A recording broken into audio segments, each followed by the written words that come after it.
क्यों नहीं करती थी, क्योंकि मैंने बहुत बर्दाश्त किया, मैंने बहुत सब्र किया कि 2012 में असदुद्दीन ओवैसी साहब ने जो है मेरे ऊपर एक झूठा कंप्लेंट दर्ज करवाए और उस कंप्लेंट को लेकर हर डिपार्टमेंट को मुझे भेजा गया।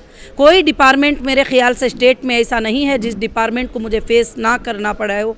हालांकि किसी डिपार्टमेंट के पास मेरे ख़िलाफ़ कोई सबूत नहीं है, सिर्फ एक पॉलिटिकल प्रेशर है और कुछ भी नहीं है। और मैंने इसीलिए उनके ऊपर 100 करोड़ का दावा केस डाला हुआ है और कोर्ट मेरे लिए इंसाफ करेगी।